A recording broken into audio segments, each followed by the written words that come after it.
We'll start with a roll call. Erica Namagaya. Heather Grant. Michael Barron, Town Planner. Paul Rasmussen. Sally Tobias. Tom DeCampo. Robert Sullivan. All right, Erica, I'm going to set you into the vacant seat. Tom, you get to be Richard's seat for the time being. Heather, you are going to be our council alternate, our council seat for the night. Emma said that if she might come in on Zoom, but if so, don't seat her. Just let you continue on for the night. Okay.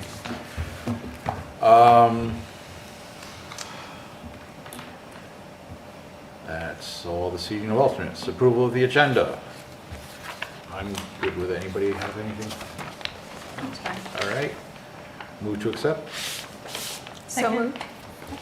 So moved and seconded by, who was it over there? Erica? Yeah. I thought it was Erica's voice. All right. All in favor? Aye. Aye. All right, thank you. Town planners report.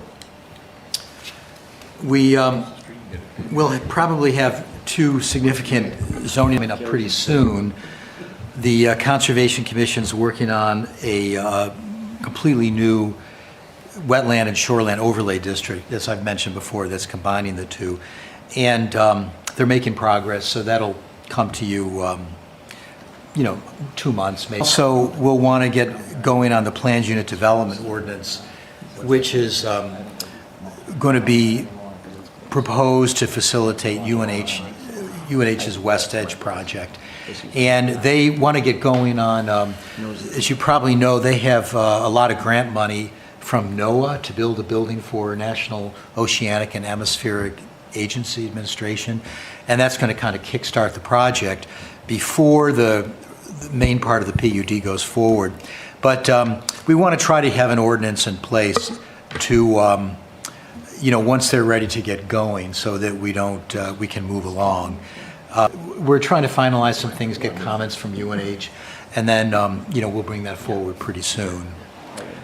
We've got some minor projects coming up, a conditional use for a house on River Court, and we're going to have a very interesting two-lot subdivision on Durham Point Road, probably for the October meeting. And I think people know that Sarah Callahan, the land stewardship coordinator, she's part-time on a contract basis. She's leaving to take a full-time position with UNH, and we're looking for a new person now. And that's a loss. She's very talented.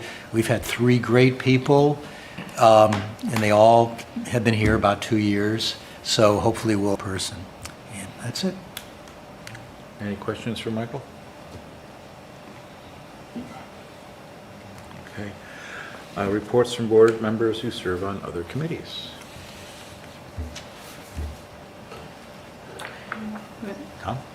At the most recent Cultural Commission meeting, the only major item of business was the receipt of a report from the Housing Task Force.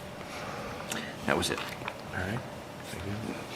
Town council? Well, it's pretty easy. I wasn't there for the September 9th, but just reviewing what was done on that evening, there was really nothing of consequence or impact for the planning board. And it was just some general business items, and they canceled the meeting of the 16th.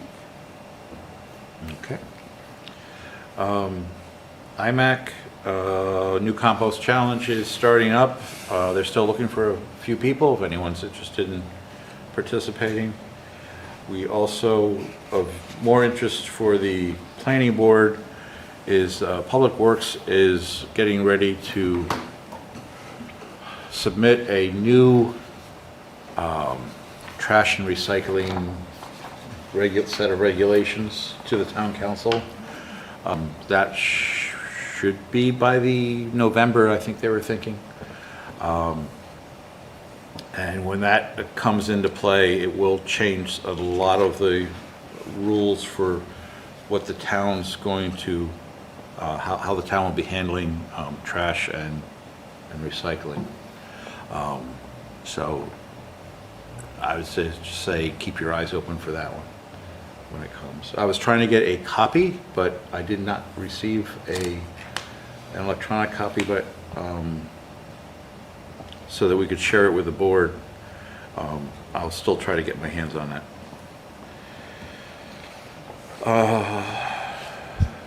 And Housing Task Force, I don't think had a meeting No, during not this last since gap. last time. All right. That's everybody? That's everybody. Public comments? Is there anyone on Zoom who'd like to make a public comment? Do we have anyone in Zoom right now? Yes, we do. I don't see any hands up, All right. but Please let me know when M. Friedrichs arrives. All right. Item 8, 280 Durham Point Road, two-lot subdivision. Subdivision of 33.5-acre parcel into a 5-acre lot to contain an existing house and a 28 point intended for acquisition by the Nature Conservancy. Dick and Kathleen Guschneider of the Guschneider Family Trust property owner, Ben Wallace of the Nature Conservancy applicant, Bradley Shelton real estate agent, Adam Fogg surveyor, map 227, lot 36. Residence coastal and rural districts. And if you could introduce yourself and then just give us a highlight of what's happening. Sure. Yep, I'm Adam Fogg with Atlantic Survey, representing Dick and Kathleen Gottsschneider. As you said in your narrative, I think the narrative covers most of it. Essentially, they're keeping 5 acres with their house and outbuildings, and the remaining property is technically going to be sold to the Nature Conservancy. So it's still under contract, of course, until this is done. There's sufficient frontage on both lots, so there's no issue there, as well as access. I think there was an issue with upland. So on this particular plan, I've updated that, and Michael, I think you may have seen that. Oh, I didn't see, you sent me something a week or so ago. Yeah, it was just a Seen anything PDF, since then? and yeah. So I've added a note here that indicates that it's like 176,000 square feet of upland, according to the Stratford County soils. Do you know about the, with the way that Durham's ordinance, what counts toward minimum lot size is everything on the parcel, but you subtract wetlands, open water, and then any land within 100 feet of the wetland that is poorly drained. So some of that poorly drained could be upland. Is that, and we've talked about this a little bit, so Yeah. do you have a sense about that, or do we need to talk about that more? Yeah, I mean, essentially the Stratford indicates is that it's a poorly drained soil. They don't consider it a wetland. So it's classified as MP, which is mucky peat, and they don't normally break it down to very poorly or poorly. It's basically, that particular soil is labeled poorly drained. So the only poorly drained soil is wetland on that? Right. And so when you take away the poorly drained soil, then you have over 150,000 square Yes. feet? You'd have, 176 plus. Great. Yeah. And really walking the site indicates that. It's mostly an upland area. You know how Durham Point is, it's either, you're rolling a lot. And so, you have lowland and upland, so. All right. Any questions for the applicant? There were a number of waivers submitted on this one.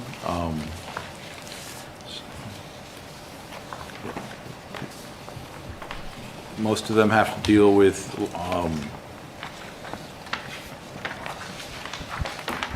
limiting how much analysis it's done of the properties for future development. But since it looks like the 28-acre side is going to be sent into conservancy, we're not really expecting any development.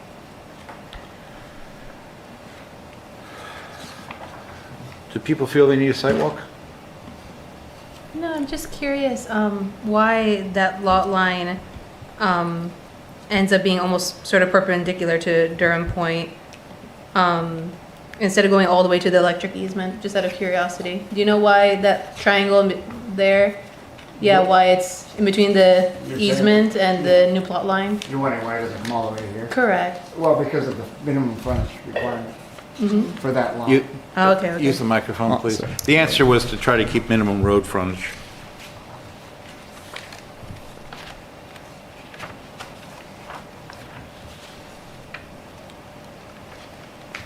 Any? No? All right. Then, we don't need a sidewalk, was the feeling I got from the board here. So we'll schedule a meeting for our next, on October 9th, is that the correct date? Just double check, yeah, October 9th looks to be the correct date. And we'll have a public hearing on October 9th. Great. Oh, and Mr. Chair, in terms of acceptance, I recommend accepting it and approving the waivers with the proviso. When you look at this in more detail, or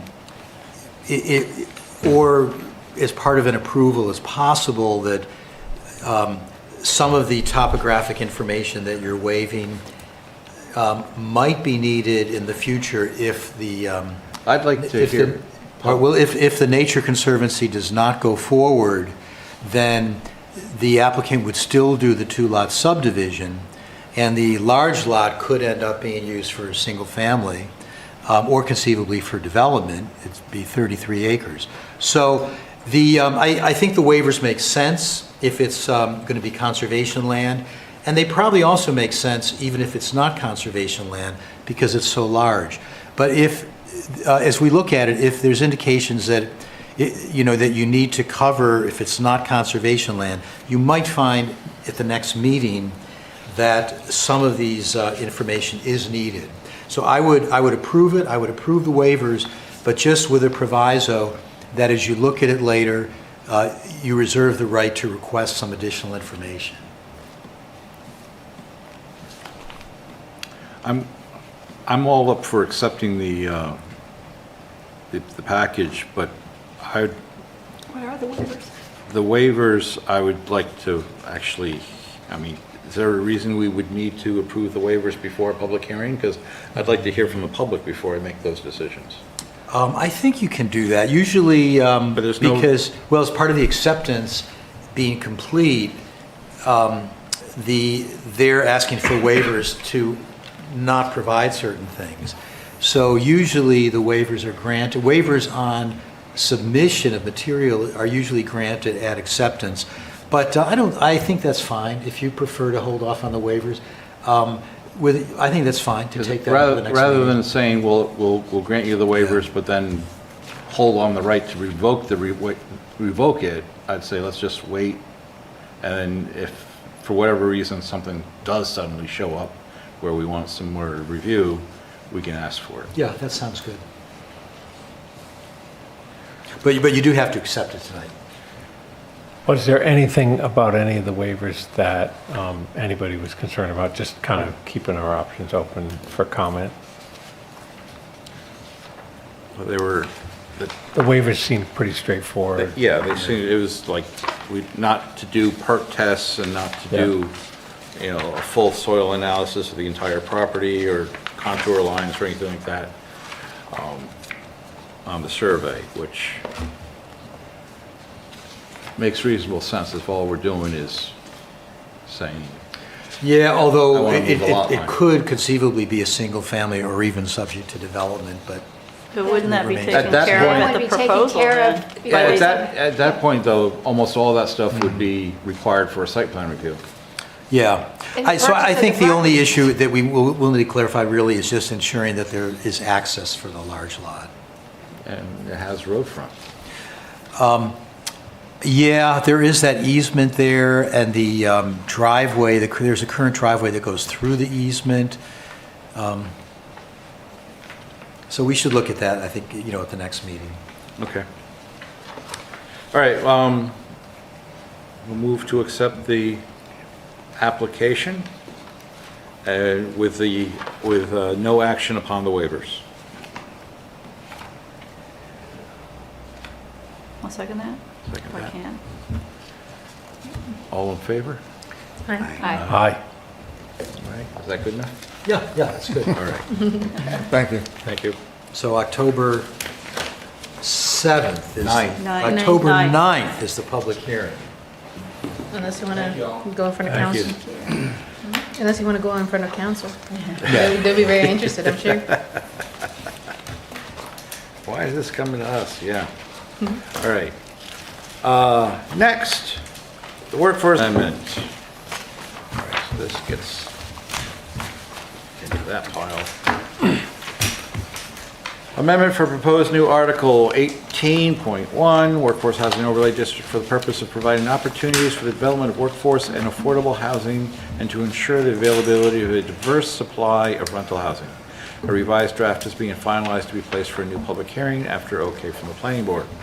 So this is the new version that we want to place, we are thinking of placing for public hearing at our next meeting.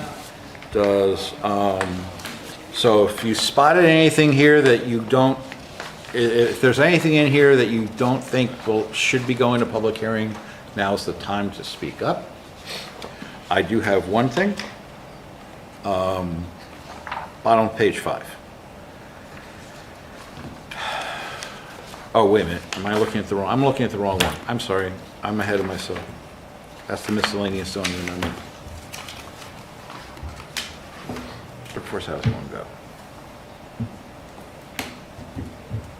Oh, that's zoning more. All right, You want to see this?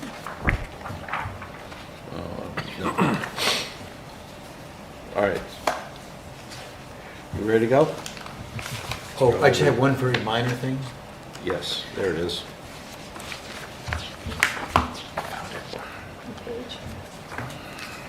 What do you have, Michael? Oh, on the last page, under F, density incentive, this was driven by, there was a law that was effective July 2023 that any incentives for, density incentives for senior housing have to also apply to workforce housing. And that was a year, whatever that was, a year and a half ago, but, you know, if we had anything come forward, we would just have implemented that. But we want to enshrine it in the ordinance. And I realized when we put this together, it says, in determining maximum number of workforce housing, in a conservation subdivision, these standards apply. So, and those are the same as the senior housing. And I put conservation subdivision because that's the only reference to workforce housing. But we should just add after conservation subdivision, or in any multi-unit residential development. I didn't think to put that in there before because we don't mention workforce housing, but it's possible if somebody did a multifamily development in the future and they created some workforce housing units, we just wanted to be clear that the density bonus would apply. So we should just add that. It's a very minor point. So specifically where in, you would say, where, Oh, where would we add that? yeah, on this, So on page, it says F, density incentive. yep, So determining maximum number of housing that are allowed in a allowed in a conservation subdivision or in any multi-unit residential development, Okay. these standards apply. So it's almost non-substantive. Because they would apply anyway. Okay.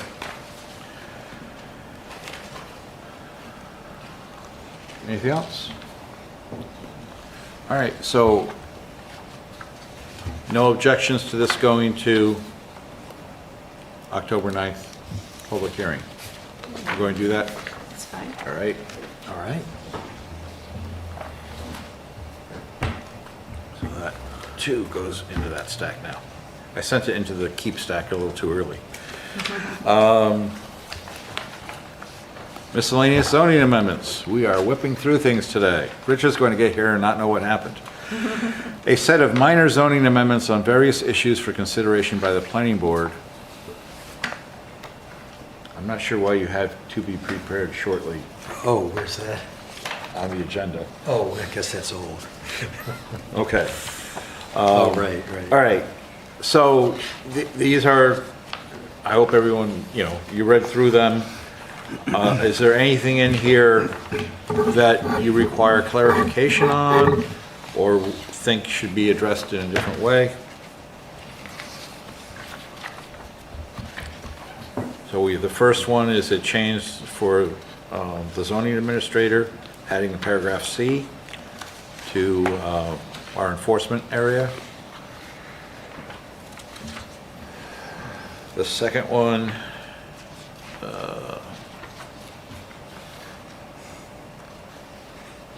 we're removing some language that never was being used. Yeah. All right. And the third one, so this one's being done to be consistent with state law. It has to do with powers and duties of members, and it just has to do with the way the wording's done for how we, when a vote has to occur. Yeah, it's just a little more precise. And the next one was a change by the Energy Committee. I'm not sure that so when I look at the table of uses on this one, here we are at the bottom of page 5. It says here we want to change freestanding from X to P in the 5 commercial zones below. So we don't have an app. It looks like you gave it before. Oh, this is the current with all the X's? Yes.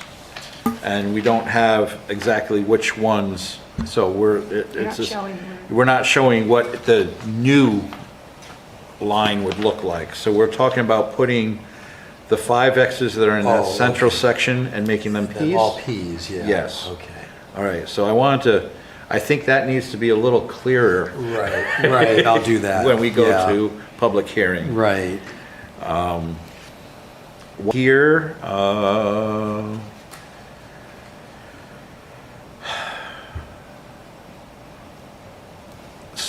so this came about because of what happened over here on Park Lane, right? At the church. Church. At the church.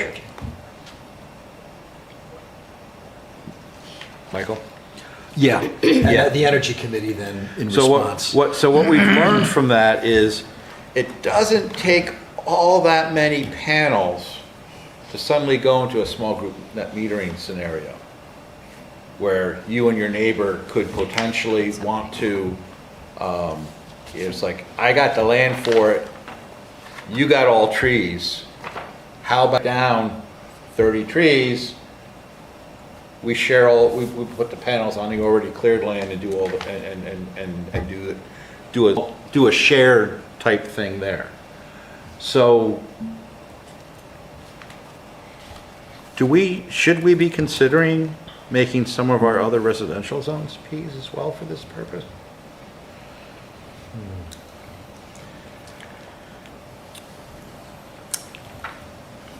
That's the question I'm asking. Anybody's have an opinion. I was all for freestanding residential when we first got into the solar. But that solar amendment came out of a Yeah. gut reaction of a freestanding in a residential zone that people want to have it anywhere and they didn't want to see them. I don't have a problem with them being anywhere, but I'm a liberal solar person. Anybody else? Can you state the question clearly? Because I think we're, Well, would we want, right now, we're not allowing the same purpose, which is 2 neighbors to share solar panels in R, RA, RB, or RC. Should we allow it?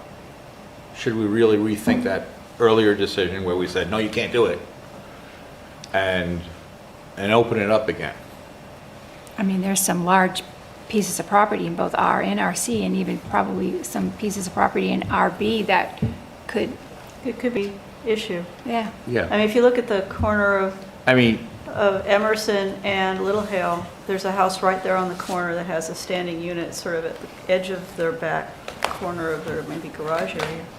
I mean, it's basically, There's some properties on Baghdad Road that fall in the same There's a category, couple, where a yeah. couple of them have great open Huge. sky, and others are completely tree covered. yeah, and if you could do the other, but I guess what would, we're almost ready to start doing these table of uses anyway. Why don't we just wait until we've done it? It's part of that package, because one, if we start to mess with this too much, you could end up, stalling this package as well. The rest Right, of this so- stuff. I agree, commercial core zones should be a low-hanging fruit, and the residential zones might be a We're gonna little have more to talk. challenging. Yeah, we're going to have to talk about them because we're going to have All to right. adjust reasons. We'll keep it Has at those anybody five. raised any, like, objections to why it wouldn't be a good idea in the residential zone?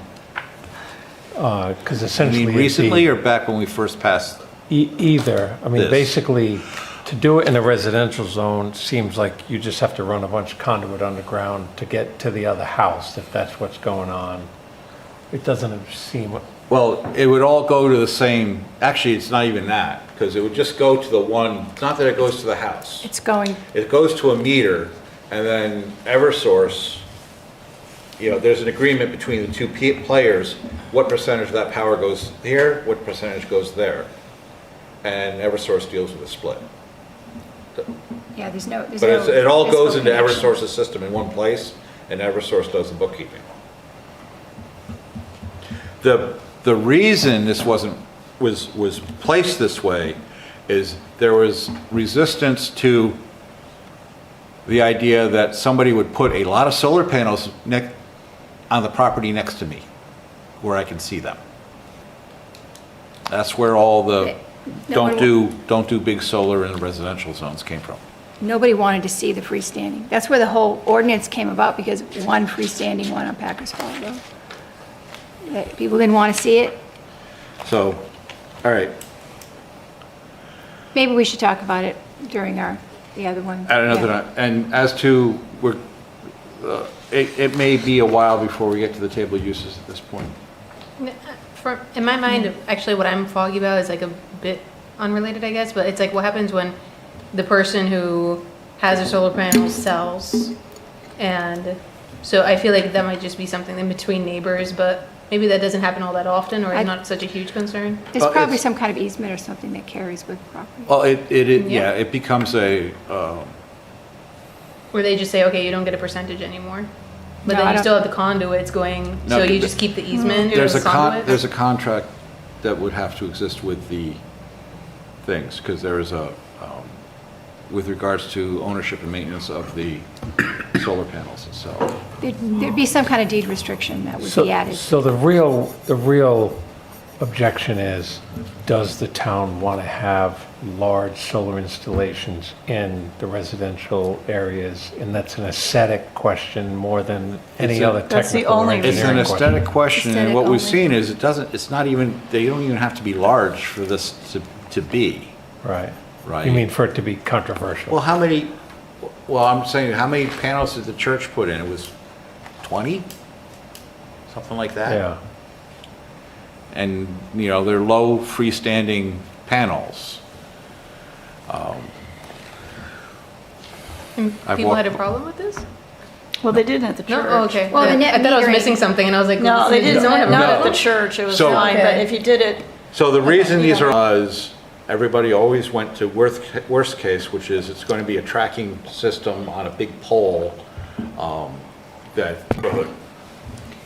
And it might be in the, they could put it where people could see it. If they were sitting in their backyard, people could see it. Though they can have freestanding for their own use. all right, well, for the sake of allowing this to go through easy, we'll stick to I- just the commercial We're zones. probably going to need to talk about it. To sell it to the public, we're going to need some justification. Well, yeah, the justification would be, we need some people from the public saying, I really want this so I can do a job. Which, more than happy to hear anybody who feels that their ability to do things towards sustainability are being hindered by our zoning ordinance, that is stuff we need to hear. Now, some of the bigger lots, like the rural and this RC, I don't know why we wouldn't do it, but like you said, it'll all start to get many. Yeah. I think with the workforce housing, we heard like a fair amount of voices that were for it. So yeah, I think listening to the public, if there's like not a single voice that's for it, then what we think, I think we have to take What's bringing it up? Well, Yeah. yeah, I mean, you got to realize that not everybody that's for something comes to a public hearing. You know, Correct, You can yeah. look at, well, 7 people came to complain about it, but where are the other 6,000? They obviously don't care. Yeah, but that's why I pulled up the workforce housing, is like, at least we had a few voices Yes. there. What I'm saying is that single voice. Well, because Then- we haven't had the, we're Discussion. not having the discussion, Yeah. so. Well, it's And no one's solely- come to the planning department saying, we'd like to do this, but why can't we? Correct. Okay. So at this point, we're good. So are we ready to, shall we send this to a public hearing on October 9th as well? Oh, and one other thing, I sent the email about the childcare. That was Yeah. probably this afternoon. It would make sense to add that as well. It'll be pretty small. In case anyone didn't see my email, anyone not see that about childcare? Yeah, that was, actually, I think that makes a lot of sense. So, I mean, if anyone has a question, say so. But No. otherwise, I can just, that's a pretty minor amendment, just moving the childcare from accessory to single-family, but to accessory for residential per state law, and also adding it under Durham Business Park. And that's just home-based childcare, right? Right. So, did we have that as a separate line? Well, we're pretty close to meeting it. We do have it as accessory for single-family. Okay. It's allowed everywhere except Durham Business Park. Okay. So it's a small adjustment. Okay. Yeah, throw that one in. October 9th, all right? Yes. That might be a little busy, but it's all right. Well, I mean, are we getting a new application for October 9th? Let's see, we have, for October 9th, we have the public hearing for workforce housing, public hearing for 280 Durham Point Road, which should be pretty quick. We have this miscellaneous zoning, whenever you want to do that. We will probably have a new conditional use from a couple accessory structures on Riverview Court, single family. And we also have a unusual 2-lot subdivision on Durham Point Road. Oh, so that's a different 2-lot subdivision on Durham Point Road? we were Yes, a talking about different earlier? one, yes. So 65. they'll be presenting there. There'll be, Yeah, I mean, submitting. it's, All right, that's, that's 3 public hearings. that would be road, public hearing, workforce housing, public hearing. And the only other one would be for the miscellaneous amendments, whenever you want that. If it wasn't for the workforce housing public hearing, I would say that would be fine, but I'm just not sure, I don't think we should cut ourselves short with the amount of time we might need for that, for the public, workforce housing. well, The other good thing is for the October 23rd meeting, that's a workshop. So we don't take applications unless you choose to. You can have the public hearing for the miscellaneous agenda, miscellaneous amendments that night, because we're not taking any applications. I don't think we're going to be getting very much on that one. And so I don't know if moving it really wins us much. I don't Because think it's the you'll- workforce housing zoning amendment that's going to potentially be the big thing. That could be the only thing we did. And, you know, These other 3, so you'll have 3 things, they should be pretty small. The public hearing for 280 Durham Point Road, you'll have a quick presentation on the conditional use, quick presentation for 65 Durham Point Road. Actually, I'd like to do it on the 9th. It's just that, I'll tell you right now, for the agenda, we're going to do the 280 Durham Point Road first, then the other applications, then miscellaneous zoning amendment, public hearing, then the workforce housing zoning, yeah. public hearing. Yeah, that sounds good. Are we done with these miscellaneous amendments? Yes. I just, one question on the lighting one. Oh, yeah, I was just looking at that one. Is there any grandfathering on this? What's going to Probably, happen? yeah, I think that would be grandfathered, yeah. I mean, if there's no. Should it be clarified? You know, I could kind of see some arguments starting there, and I'm just kind of curious how we want to manage that. You probably could do it either way. Not grandfather it, and then, Yeah, it's such a minor thing that you could say existing conditions must be corrected, or you could just grandfather them. I mean, my neighbor has, their light shines right into my living room. Yeah, I And that's basically, for them, it's because their lighting, it's just the way the houses are set up. That's an exterior light? Yeah, it's an exterior light that lights their garage and their entranceway. and you can politely ask for that to be corrected, or you could call It doesn't bother me. code just- enforcement. It does- I It just- just seems Close the different. Yeah, blinds. because people shouldn't do that. They should be aware of that Yeah. and make adjustments. Well, it's not a public way, but, well, it's, but it doesn't bother me. Nor onto neighboring property. I just, probably exists a lot. Well, and I mean, It's all over the you have place. automatic, like we have automatic floodlights that go on if something's moving, you know. Yeah. It's kind of vague. I like the notion a lot, and if it's new construction, definitely. But if it's existing, how many cases exist like that, and how do we, Probably every third house. right? yeah. All over town. Well, and you have Honestly. people that are nervous. You know, because- You have some people that Well- feel that that light makes them feel safer. If you're, There's a scary world out there. You know? if you have the sidewalk out to your road lit, then you're in violation of this one, the way it's worded. Well, if it's an unshielded bulb, if there's glare. The light's going to go out there no matter what. I mean, we even have lights that go straight down like this, and if we had a sidewalk, Well, that's true. it would Most lights drift that are over not there. straight down We will have- cause glare. We have motion lights Yes. that go on when people enter our I property, mean, so they're your not standard- stealing our signs. Your standard front yard lamp post is set up to shed light in 4 directions. Yeah, there's a But house but down they the all- but street they from us that usually are has a... shielded. Only if No. they're new. It's the floodlights that are. Only if they're not- new. No, these a are like lot the of- little old-fashioned ones. They look like, the you little know... old-fashioned barn light Yeah, type thing where it's it's a like glass on carriage all light. sides. Yeah. Well, not you only know, that, Because it's it doesn't kind of have a nice. shield, yeah. Yeah. So who asked for that? How often do you Oh, get it's just, complaints? it's an issue that's, comes up periodically over the years. People In the have last been 2 upset years? about it here and there. In the last 2 there's- years there's- that's happened? Well, see, that's I the mean, problem. You're A gonna- handful of times in 10 years. Now it's going to be in this, and people are going to be saying, my neighbor has this, that. Yeah. So.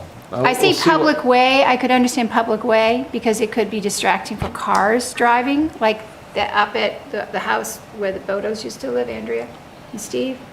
They had a Yeah, huge well, one. that's exactly right. That was Yes. horrible, and it That's was exactly very right. distracting, but neighboring property, I don't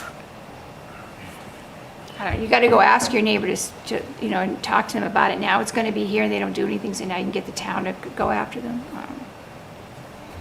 Yeah, I'm just worried about the potential conflict that Yeah. arises. And like new construction, I think we could say, you know, Yeah. Well, we already have that covered in the site plan regulations. is it, okay. I don't Yeah, know this if is really intended toward existing single family. I don't know. I mean, it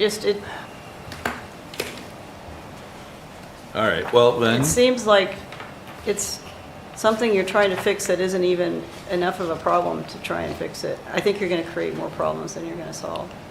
And I think it's a bit subjective in a sense. It's like, what is glare? Right? Because it's like there's literal lux meters, like light meters. You can put a light meter and see what's the limit. Because if my neighbor is annoyed with me because I did something, they're gonna say, oh, but that random light, I say now that it causes glare. What's your definition of glare? So I don't know, but that's a specific part of me, but I think that's a bit of depending on my mood that day, I'm gonna consider it glare. It could be subjective depending upon, well, my eyes are very sensitive because I'm really upset with you because I don't like the color you painted your house. So Yeah. I'm very sensitive to that light. I just think that my concern is, like what Rob said, is the conflict that could be created. And it's not necessarily that it's going to create conflict, because people could say, if there's a problem, they probably have already addressed it, and they're addressing it at this moment with their neighbors. But if they found out they could get the town after you as well, because now you're in violation of our code. So I have now this big brother that can come in on top of you and make you change it. It's because I don't like the lights that you have on your property. That creates more animosity. I don't know. And then it puts the town in the middle of it.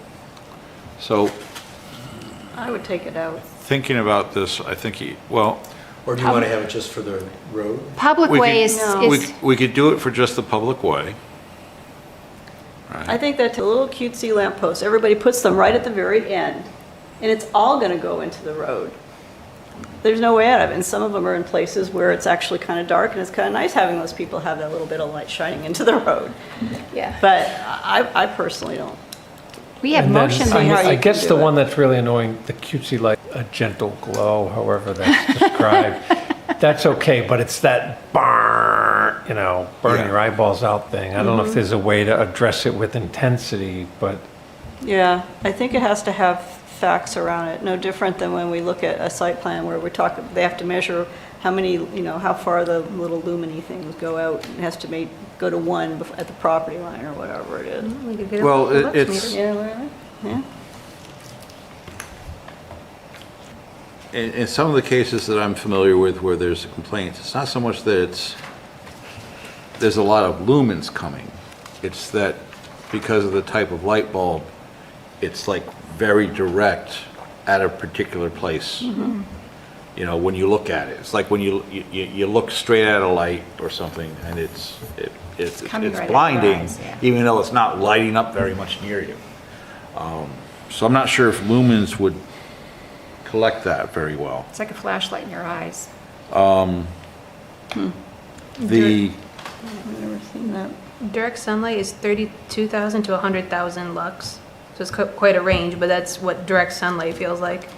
So I guess if it's anything above 32,000, that would, because that's like full, like having the sun in your eyes.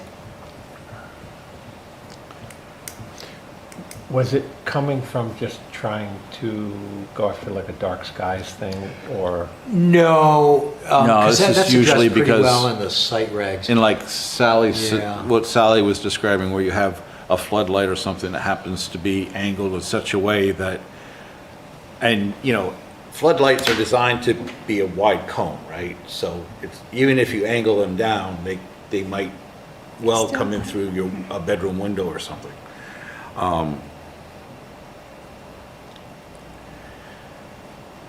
We could play around, and this might not, so this might be something that might not make this pass.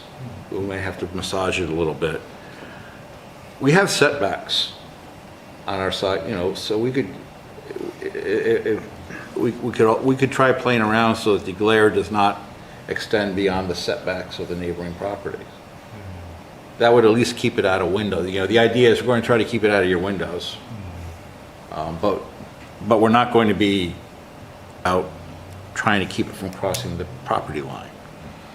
It allows you to light your property within a reasonable, with a little bit of margin of error. Yeah. A lot of it is when a light fixture does not go straight down. It's when it's angled, and it's angled toward the road or a neighboring property, so the neighbor is seeing that bare bulb right toward their house. But there are situations where you can't avoid that. Not if the light's going to be, There's a reason why that light's there. the 105 Madbury house that I used to live in, you would not have wanted to drive on my driveway if you could not see where the edges were. Yes. Because if you went off the edge, it was a You went into 70% slope right to the creek. you were. There wasn't any stopping. I think this one isn't, I think we should set this one aside for now until we come up with, I mean, after we reflect and it's see if just- there's anything. Well, not an awful lot on our Yeah, plate Yeah.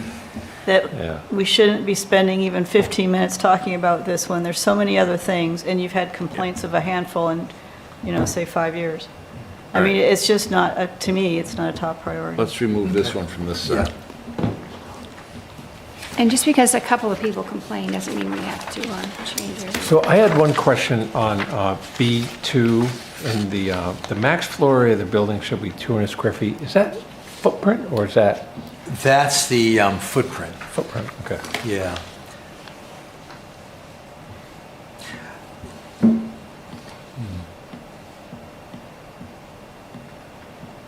And we really have to, so why the second? You could increase that if you thought it should be.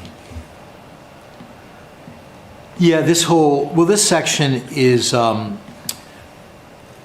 was driven by a desire not to have a single-family house kind of cluttered with lots of outbuildings. I'm just But wondering why we're it having this. exempts, not counting garages, accessory apartments. And this would add agriculture buildings. The I'm thing is, just kind of surprised that the second floor above a garage is a problem. well, we've had, because it says that for an outbuilding, the maximum floor area is 200 square feet. We've had several people that want to build a garage as an outbuilding that's, say, whatever, 350 square feet, and they want a second floor, and that would violate the 200 square feet. Because it's not for the garage, it's for an office or, Workroom or yeah, whatever. workroom or something. And again, why is that a bad thing? I was going to say, as long as they're meeting their setbacks, shouldn't they be able to build a garage and whatever above it that they? Oh, yeah, well, it doesn't affect garages. Okay. But if you have a shift- second floor on the garage, it's kind of a quirk in the way the ordinance is written, because maximum square footage, footprint of an outbuilding is 200 square feet. Garages are exempt. So what happens if you have a second floor on your exempt garage that's over 200 square feet? What if if they you need do? more than 200 square So feet? what, so Their they purpose should, is- they should be. Then they could go above, and then they, Yeah, so, but we've had cases where someone has, like, say, an outbuilding, a garage, do whatever you want, 350 square feet, but they have a second floor that's 350 square feet, and runs afoul of the 200, because the garage is exempt, but not other outbuildings. It's a quirk. So you could have a 350 square foot footprint on the garage, but then you got to squeeze the Yeah, second but we've floor had- under 200? Yeah, which we've had, doesn't really make sense. Do we have a minimum square footage on Just ADUs? 800. There is a minimum, I think it's 350. Oh, it's a minimum. It's a max of 8, I think right? it's, 350 to 8? Or 850? It might be 850. I'm not sure, believe it or not. Should know that.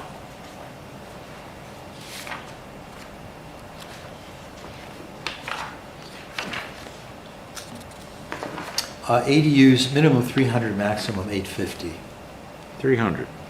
So Then- you increase the 200 to 300? I would think- You could do that. Make I don't see why not. Going 200 to 300 Yeah, would that kind makes of make sense. sense in that scenario. If you're over 300, you're talking about an ADU. Assuming you want to put, water and electric to it. So increase the 200 to 300, is the blue all right? Yeah. and do we want to put in footprint, or is it implied somewhere in the definition that I'm just not? The max floor area of the building.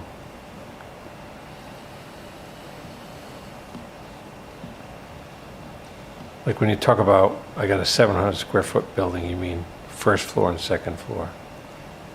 300 each, right? And so, Well, garages are exempt, so it's kind of prevented a larger second floor. We have a 14-foot height restriction as well. Oh, and we should say that would, not, but that would Well, if we're exempting garages and second floor, so that 14-foot wouldn't apply. Right. So, but it does, but it works together with this footprint type idea, because if you're limited to 14 feet height, you're really talking about one-story building. Right. You got a loft there. That's the best you can do. Yeah.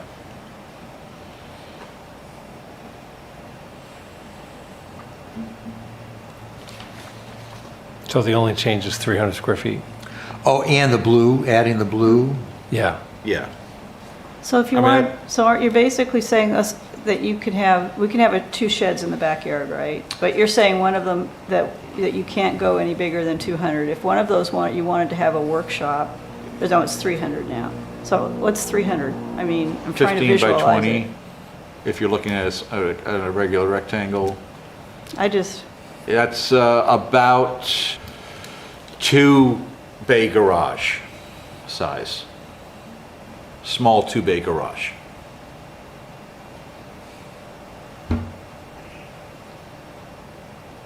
Oh. It doesn't feel too big to me. No, it doesn't, it No. actually doesn't feel big enough to me. Because if you're the kind of people that like to do, all kinds of projects, that's not very big. If you're looking at woodworking or, No, it's not. And then, yeah. pottery with a You could also have kiln. different standards for RA and rural if you wanted. You could have a bigger standard for rural. Let's keep it simple for now. I mean, we have the exemptions for agricultural buildings, which can be quite lenient.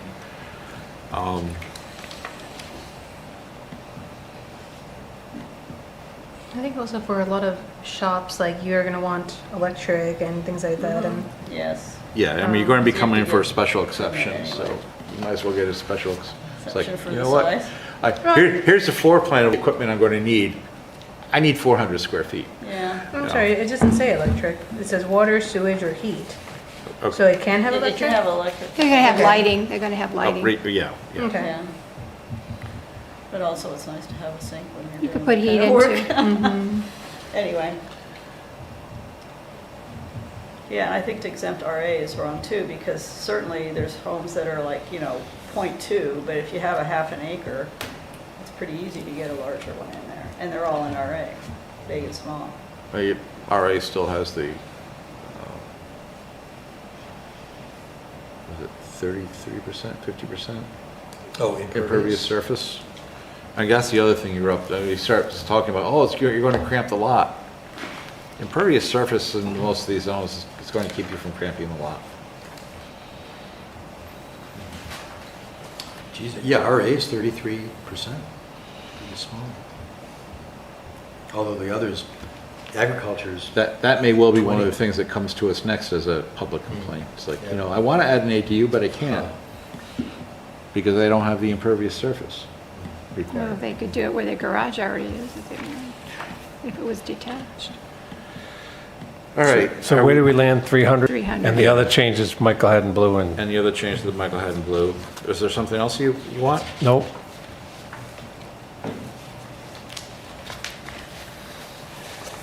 All right. Is that it for this one? For miscellaneous? It's not even 8 o'clock yet. I don't think I've ever been to a meeting like this fast. We are into zoning definitions, which is going to catch everybody by surprise. We've put it off for what, 5 straight meetings? Amendment to zoning definitions. The planning board prepared an extensive set of changes to Article 2 definitions, included related changes to the table of uses, and forwarded the proposal to the town council. The town council offered numerous comments to return the proposal to the board for further consideration. As part of this review, the board may also consider additional changes to the table of uses. So we'll pick up our review, and I just have a question. Do we have anyone in Zoom still? Did they all leave? Not anymore. Okay. So we got to the bottom of page 30 at the last time you looked at Yeah, this. so which version of this is? It should say planning board discussion July 24th. At the top? Well, we're in The one I have most- doesn't have 30 pages. The most recent one is in the is it online, the miscellaneous, oh no, I'm, Okay, end of review on definitions, July oh, I'm 10th. wrong, but never mind. That's July the front 20th. half of it. Too many miscellaneous. So that got through, and that got us through lot frontage. Right. I'm showing for next meeting on 8/14, we were at parking lot. Right. Yeah, I seem to recall, So. so let me, parking garage.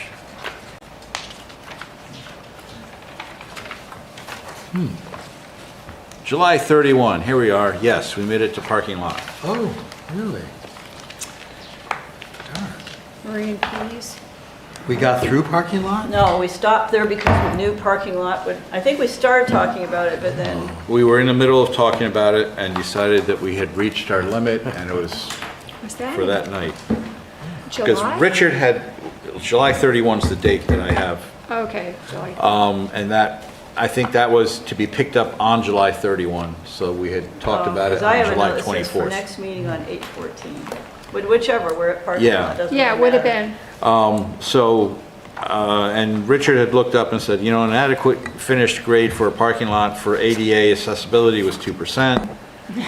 Otherwise, you know, so, and a 5% max is acceptable. If you get any, go above any, that's when you have the issues with, you know, your door closing automatically on your leg. Start parking in San Francisco. Yeah. Try driving in San Francisco. I have. Ugh. It was just in San Francisco. I drove down that ridiculous hill. Oh, the crazy All one? the- Yeah. really- Yeah, we've been down. The hell, I can't remember what it's called. Yeah, I was driving around San Francisco when I was in high school. Oh, I was doing it a couple months ago. Yeah, I know. All right, so That's when you really want a hill break. Which What one we- are we on now? parking lot, Parking which is page 39 of the version that came out on July 10. I'm on page 38.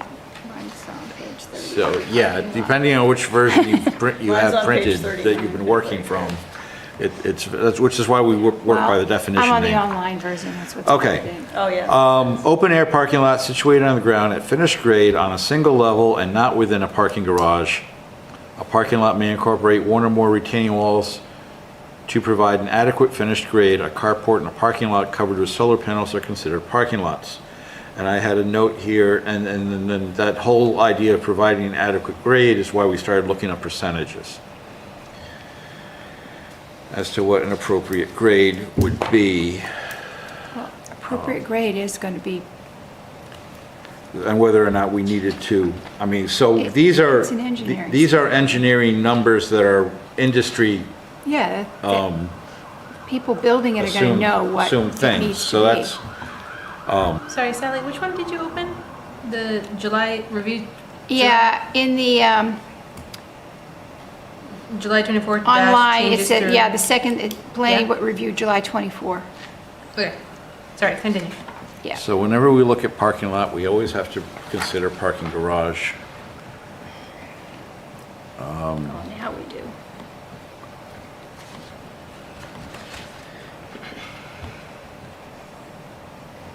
And a building or portion of a building includes two or more levels of parking on mixed use. Partially, a parking garage includes fully enclosed parking that is situated above ground. I've got some notes around it, but nothing that looks like it actually changed the wording.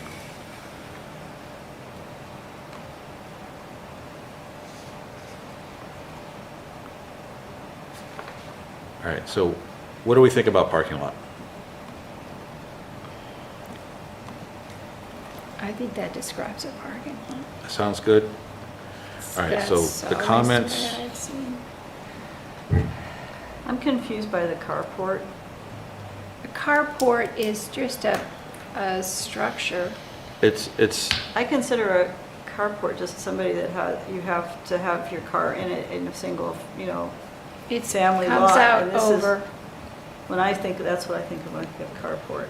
I don't consider it something you find out in in a commercial area, but. So- Yeah, that's why it seems like But this there is supposed to could be be- defining that. Right, so the purpose of implementing a carport there is to clarify that we don't consider a carport on a, A garage. on your residential driveway to be a parking garage, as defined by the previous definition.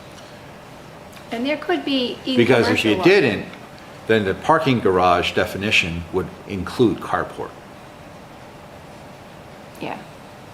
And you could put a carport over a commercial lot for, you might have that for handicap parking or something like that in areas with inclement weather. It's just called covered parking, then, really. I mean, like you said, the At solar some panel point, thing. covered parking becomes a parking garage. Well, And, well, though the parking Not if garage you live does in say two or Arizona. more. it's just providing shade. Or solar panels.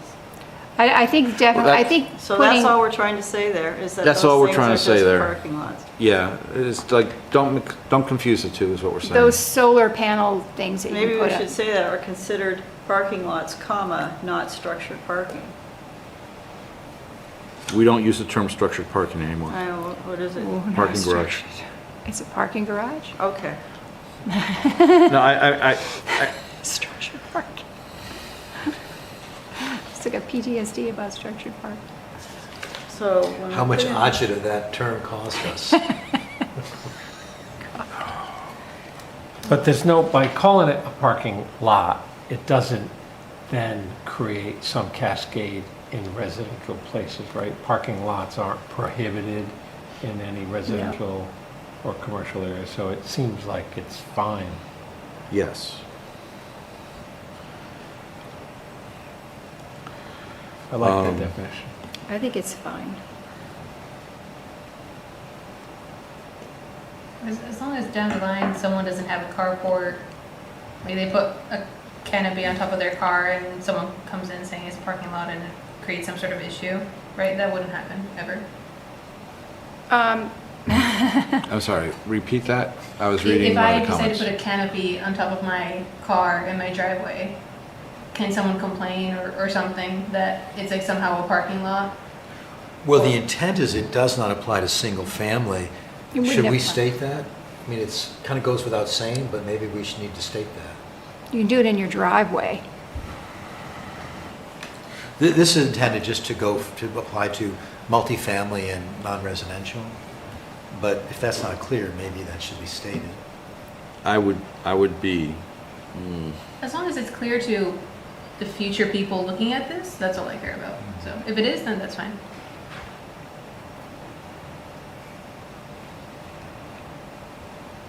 That would be splitting hairs if somebody says you put up a car parking, a and carport. the answer is no, because something like that would never qualify as a parking garage. It would fail the parking garage test. You're Yeah. simply, Because it's all open air. you're simply protect.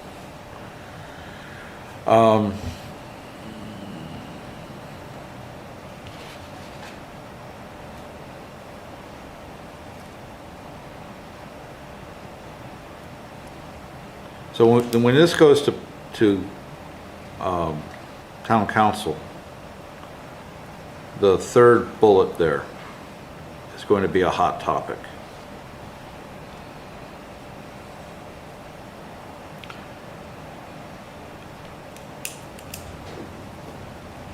Because Extensive grading. 821 doesn't define what extensive grading means because, and this is one of the discussions we had, I think during the last session, was the whole idea of extensive grading is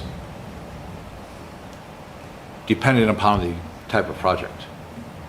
And this cannot be defined in the regulations.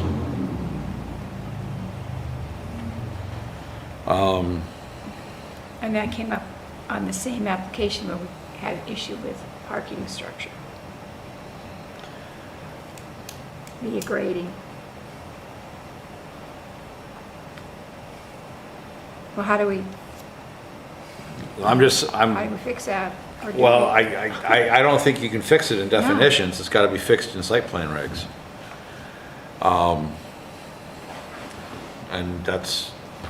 They need a but clearer definition I'm of just what pointing out, extensive- that's going to be the push button argument fighting about that one. All right, anything more on parking lot? No. All right, performance guarantee. And we're just changing some grammar there. Yep. Permeable pavement, see porous pavement pavers. Permitted use.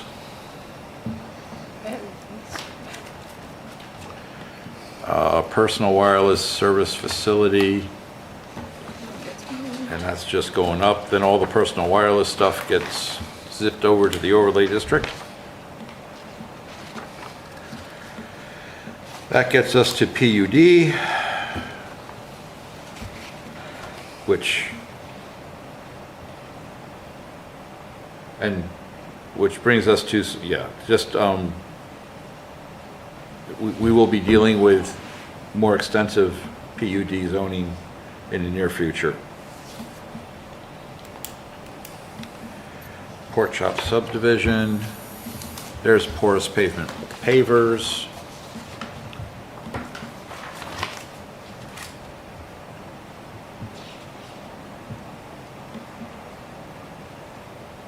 I don't have any problems with that one. It's pretty specific.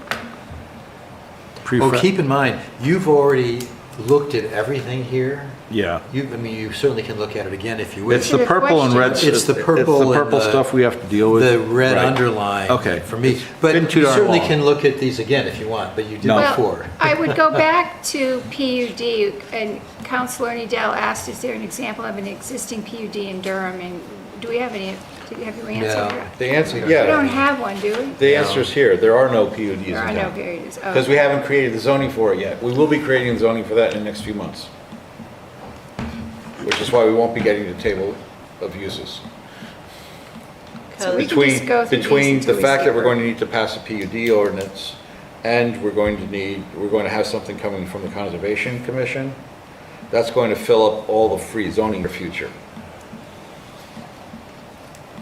Which is one of the reasons why we need to get these definitions out soon for a second go-round.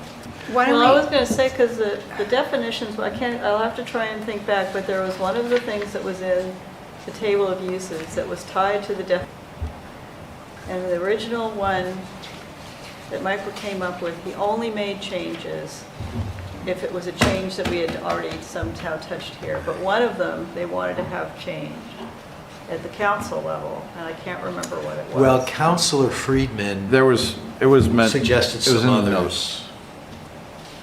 Okay. But it was kind of quirky because the only thing presented to the council was all the definitions, and then we showed those uses, the table of uses that you changed, but because, the whole thing is like a block, there were some other things that weren't affected, and some council members noticed them and said, oh gee, why don't we change this?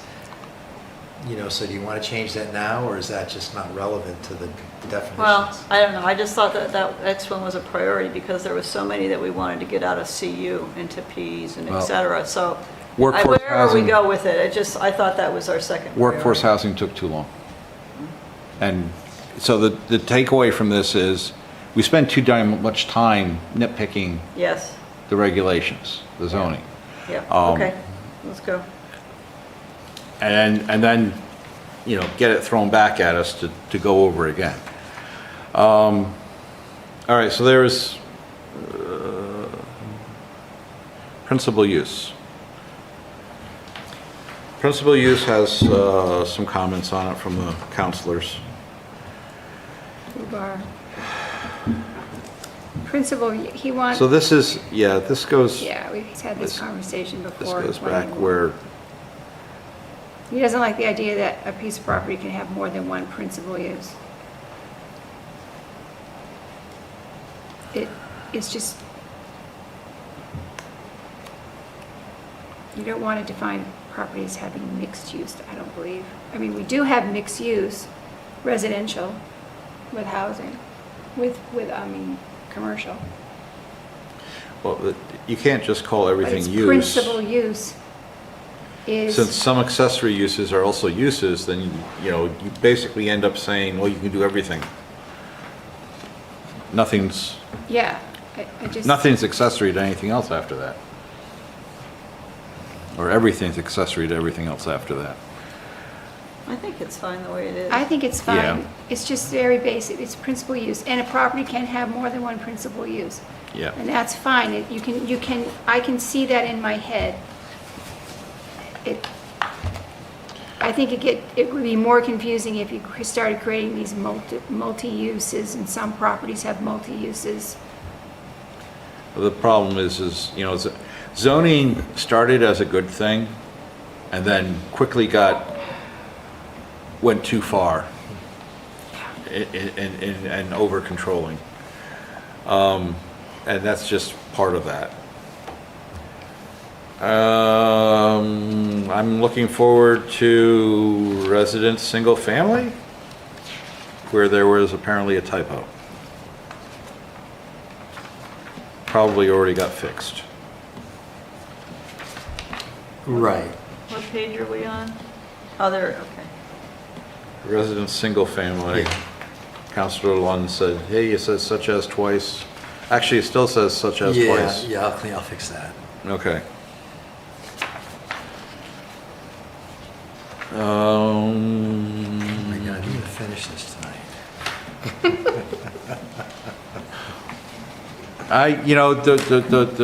I'm almost ready to move to a 5-member board, we seem to get so much more done when we don't have 7. I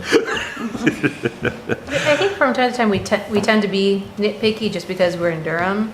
Like, if this were a board in Dover or something, maybe we would be less picky, but. Oh, well, Dover has a staff that's the size of our board that does all the work, and the board just says, good, thank you, signs off on it. It's rare for the Dover board to tell the staff no. It's a different method in Dover. All right, so senior housing versus age-restricted housing. Why would she doesn't want to change senior housing to age-restricted housing. It's not commonly, well, it is. Well, it all group you're in, and I don't really care.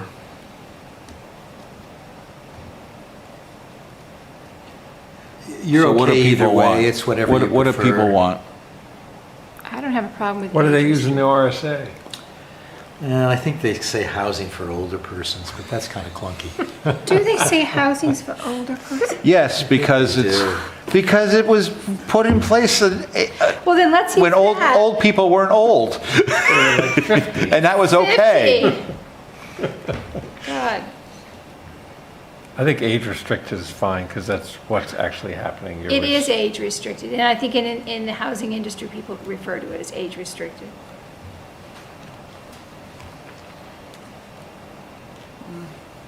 I got 2 for keeping it age restricted.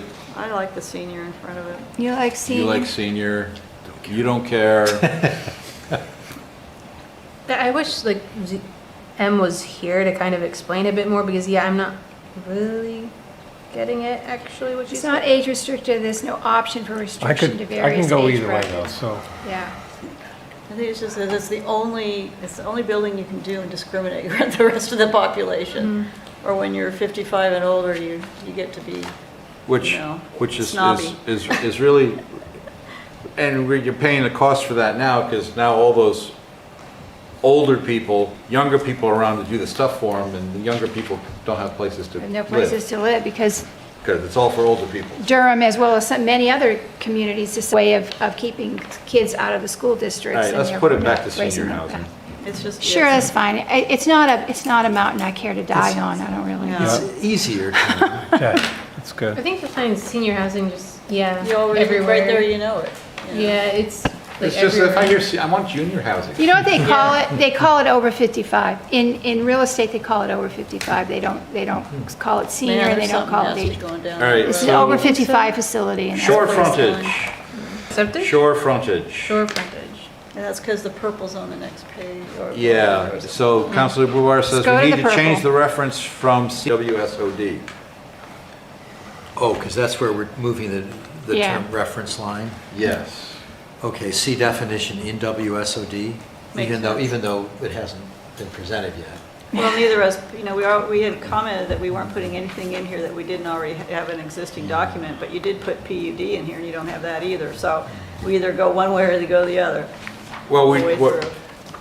we're we're defining what a PUD is, but not the regs to go with it.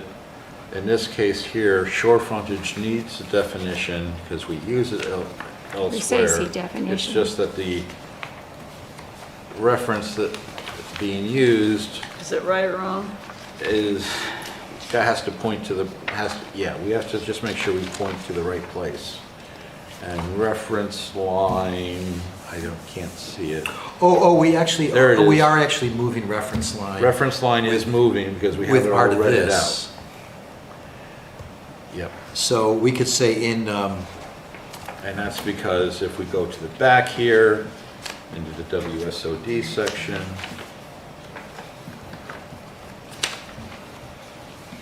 is the WSOD section back here somewhere? well. There it we're is. saying- Uses, historic district, flooding.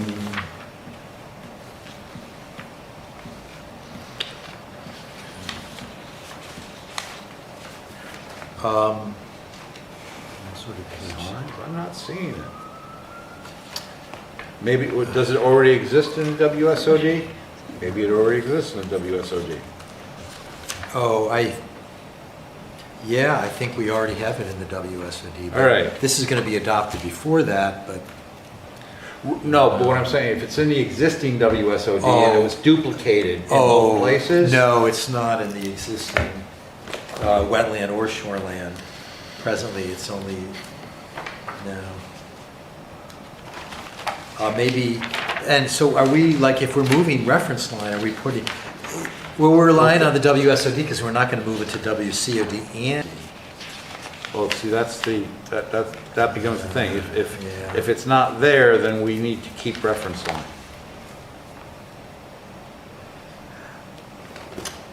yeah, maybe we should just leave this alone and then fix it when we do WSOD?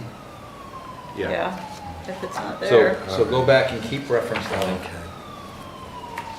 And we'll, yeah, right. And then we can right. keep it a C definition. Okay. And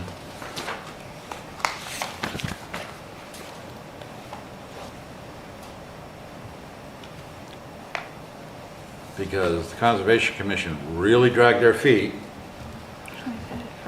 because we were fully expecting that to go before this. Okay.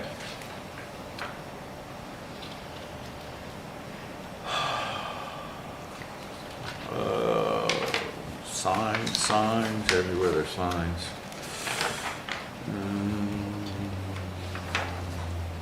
Steep slope. Steep slope.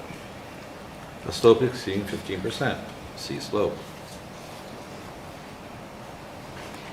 And James Bubar say, Saying we should, 50% where there is a change in elevation of at least 4 feet. and that is agreed upon. If Oh, you have yeah, a that slope, makes we sense. need to, in fact, you even have that. It's like, yeah, we should include that. Oh, Yeah. so just add that in. Yeah, Yeah. add that in. Because any slope, you don't want to micro measure it. You want to make sure you measure it over a particular length. Right. All right. Part of the idea of we were changing street collector, but we did not touch street the whole, Arterial system. the whole thing. So the copy that got sent was incomplete. That's why it's in there.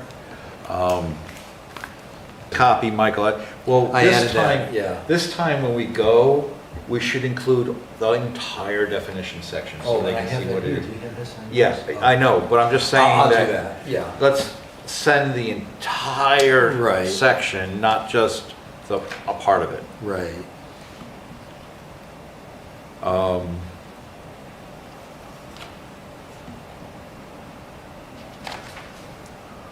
And then, structure. So the definitions on one page and all the comments are on the other. I can always tell who writes these. It's like a lot of police. What? I can always tell when it's James Bubar's comment before I even see his name. Just to have so many conversations he's had when he was on the planning board. He's like, same stuff. Yeah, I can't say I'm happy with the definition of structure, but I'm not sure how I'd fix it.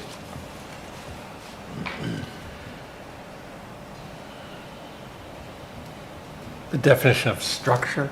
Yeah. It seems like it should be some.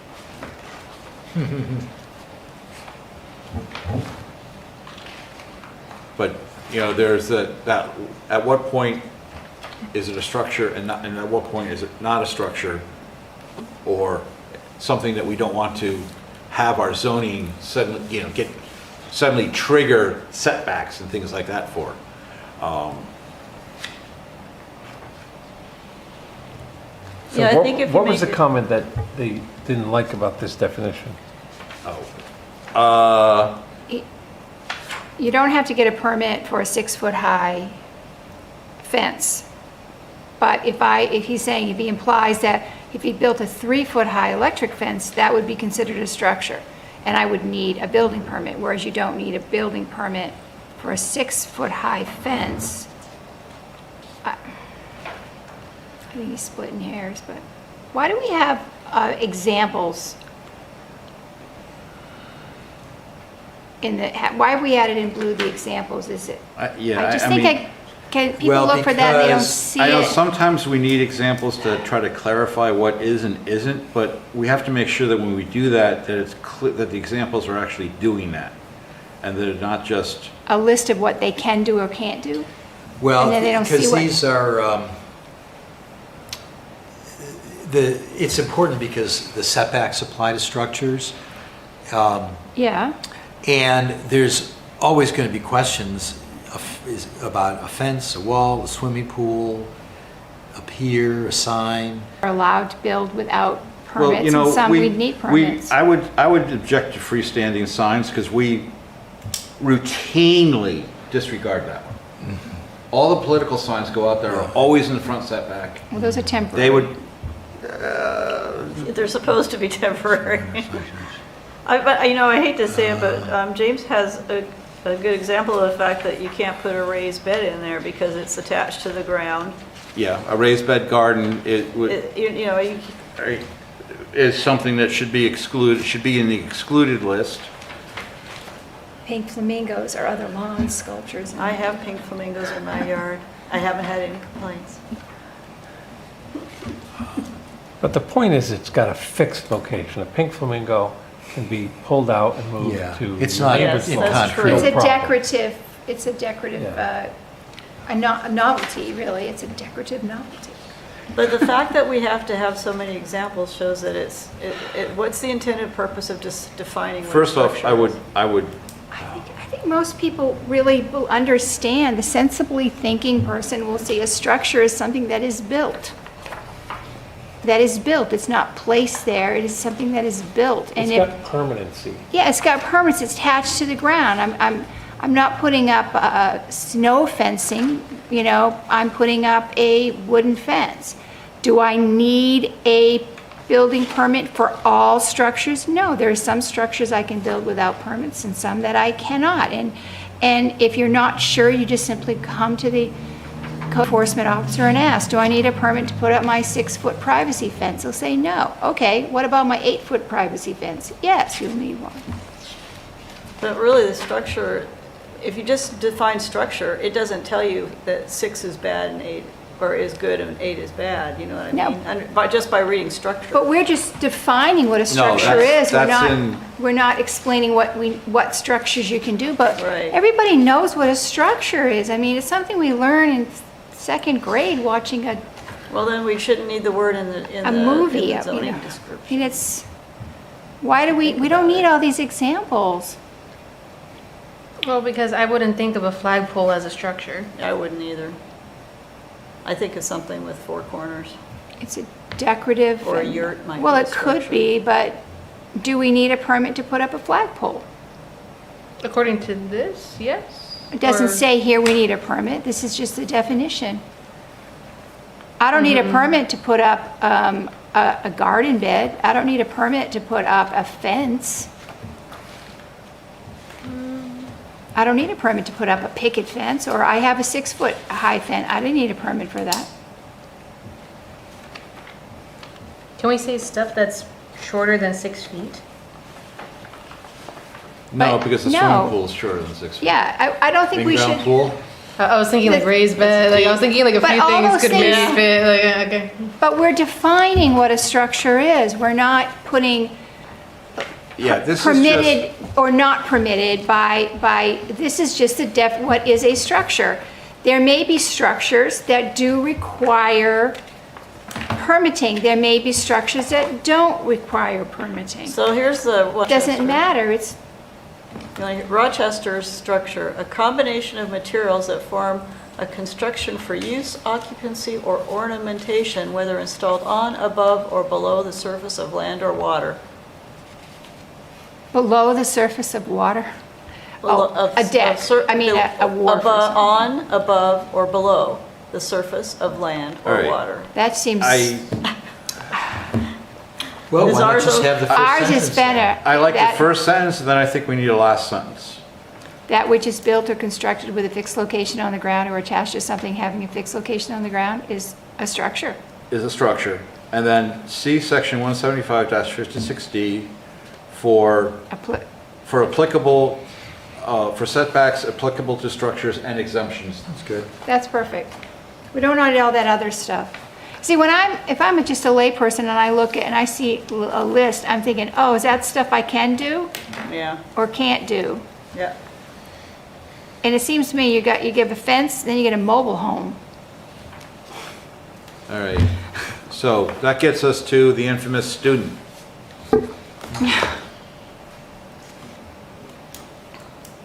Student housing? Just to define It's student. student so that you can then do a student household. A student is an individual enrolled at least half-time at an accredited U.S. post-secondary institution.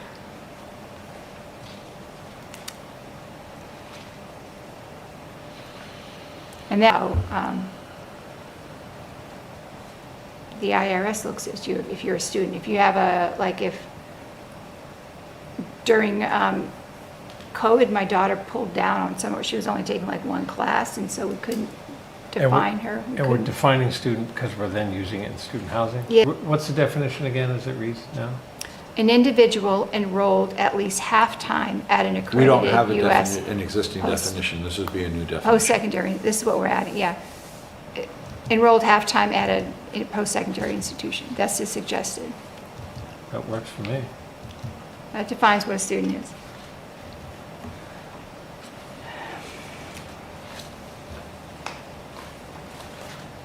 And a student household, a household composed of more than 2 unrelated students. That seems,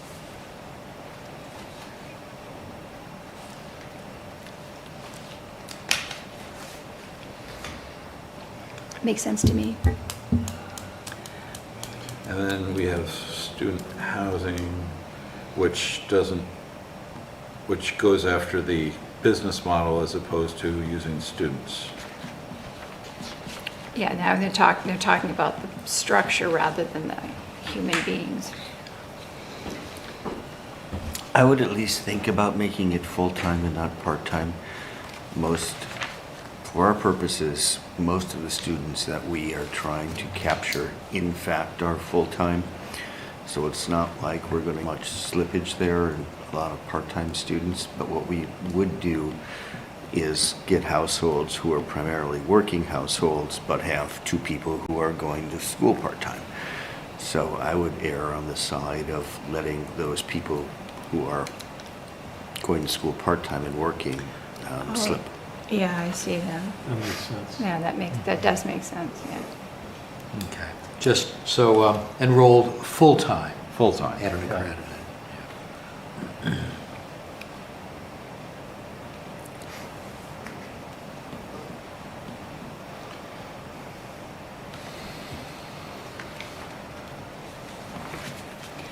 And are we on student housing? No, we're on, well, I guess we are. We have a question, why exclude graduate students, but But does it? It's not saying anywhere. It's just saying you're in school at post-secondary and above. no, because we Student reference housing. undergraduate, full-time undergraduate By housing. full-time students. undergraduates, college students. Got I it. think the common I forgot understanding about is that. that after 4 years of mayhem, you're settling down and you're not a threat to the. Graduate general students, for the peace. most part, are paying their own bills somehow or some way. It's a Once you diff- start doing that, It's a completely different demographic going Yeah. on there. But is this like enough, so I'm just curious how this works, like, this is just like a question for now, could it at some point form into a problem where they go beyond the question and they say, oh, they don't like this definition because of that? Well, I Or given mean, that's just a question, like we just It- answer it and that's it? you never know with James. yeah, you never know, but the thing is, it's just a definition, it's just how we define it. So if we wanted to use, wanted to use it to define, we have to define Now, that. if James really up to it, he would have had a follow-on comment. It's pretty short. So this one here, he's just being snarky. Okay, that's- Where is, That's my experience with James. So we're okay with student housing. I think we're okay with student housing. just be ready to like I mean- defend it, I guess. Yeah. It's not like I don't think we put it in a table of uses, right? Right. And So, it would right, be it's a nice if we could do definition- that. It's a definition of nothing, with nothing behind it at this point. but it does help us But- understand the difference between. Yes. So, I mean, we get this in place, and then, when we hit table of uses, we can consider Yeah. what we actually want to do with it.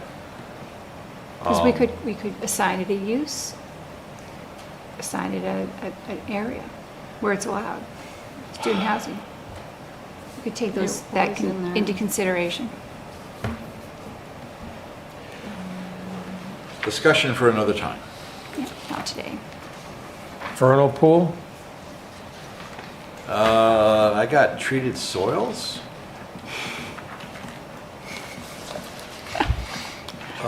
And that makes sense. Treated Is that all right? soils, Just leave retain it in there? definition of treated Because it's in soils. multiple places, so we're going to, and you concur. I see and I concur from you. Just leave it. And specific, and then use, which I think you already made that change. Right. And then, are we getting to, Or where are we? Are we on? why did you bring up vernal pools, Rob?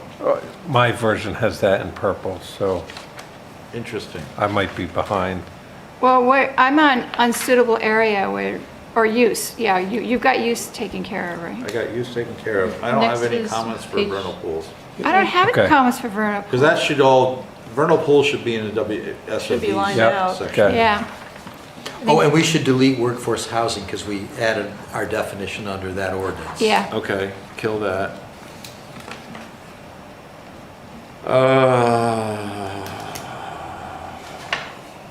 Val, We're through the main we're through the part. main part, and we're now into uses and dimensional standards. Did you want to, even though we've moved the definition of workforce housing, James Bubar still had a comment about it. Oh, but you We'll give it a deal new with- definition We'll in the deal with it ordinance. under the other zoning Yeah, but he says, ordinance. should you include how affordable is defined, or that's just a question that it doesn't matter? We do. Okay. In the new definition, in the. And it will be under the other area? We do, so. There was a question from Counselor Nadell about cemetery, and does that include family burial grounds, graveyards? They're all different, they actually all different. A cemetery is usually a municipality owns it. A graveyard is a church owns it, and burial grounds are family-owned property. They are three distinct, different things. And the assumption is, even though we don't, we forbid them, we're forbidding new ones that already exist. What about expansion Expansion of, of a family Burial burial ground? ground? But is this, do you want to deal with this as part of, this is one of those things that's not about definitions, but additional stuff was That should be dealt with. included for the council? The cemetery committee should talk about that. I mean, they dig the graves. Okay. Sounds good. Just you want to just leave it alone for now? No, Cemetery. let's committee. refer it to the cemetery committee. Oh. Let the cemetery committee deal with it. They know They more gotta earn their about. money. All right. Do Well, the they same know more thing. about it. They I mean, know. right. yeah, They we're know the not, we're going to leave it situation. alone, but if the town council's really Oh, interested, okay. have them refer it to the Okay, cemetery that sounds committee. good. Yeah, because they'd probably spend 5 minutes on it. Say no. Put them in the cemetery. All right, so here's pertaining to the table of uses on the following pages. Now we got a bunch of comments. Oh, So it's like, why Why is are residence multi-units so multi-unit complex restrictive? so- right, and I think you'd be safer to just keep on definitions and take up uses later on. And, you know, I think Oh, some of these. financial institutions to get a CU, at least in the Moodor zone. That's why we're doing a PUD. This is all pertaining to the table of uses, and we'll have all this discussion Well, here. let's- Yeah, you can, this is part of your next main thing with table of Yeah, uses. I mean, Well, so the question in front of us now, is there anything more in here that we had to address? Before we go, let's skip table of uses and go to whatever's purple in the rest of the document, then we'll talk about table of uses. Okay, I'm going backwards. We did that one. So, general dimensional standards, So where are we? 175-56. Oh, where's that? Oh, are Which you? page? Are you at the dealing beginning? with- I skipped over the table of uses, Oh, you're at that. okay? Let's get through the rest of the document. I know why, I don't know why. All right, so there's, So page 56 or 55? so here they're talking, so the question that came up was setbacks don't apply to certain structure. Fences, does this mean that fence is more than 6 feet can And be he, installed? and this on is the one of those property line? situations where I sometimes, where he misread the thing.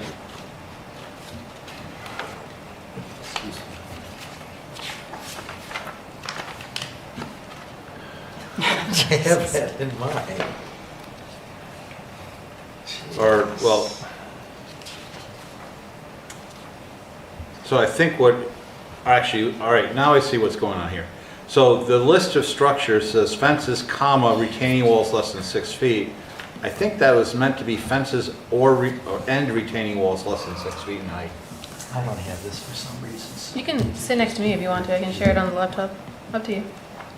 Oh, do you have what Yeah. Paul's referring to now? Yeah, I don't know why I don't have it. it's fine. Excuse me. Is this it? Oh, no, on the laptop, if you want to sit here. Oh, okay. We should have. So we it's should it's basically have these the, things, it's the paragraph 3 where it talks about what's exempted from setbacks, what structures are exempted from setbacks.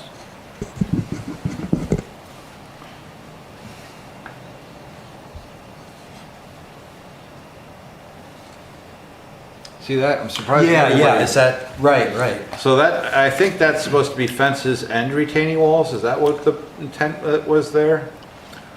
Oh, I'm not sure what version you're looking at. no, I think it was to apply to all fences. Okay, because, all right, so his So that question would be a is, can change. fences that are taller than 6 feet can be placed on a property line, but they need a building permit?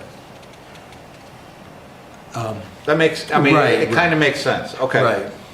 So, there's a clarifying question, and the answer is yes. Actually, that is the answer that you put there. Yes, yes. all right.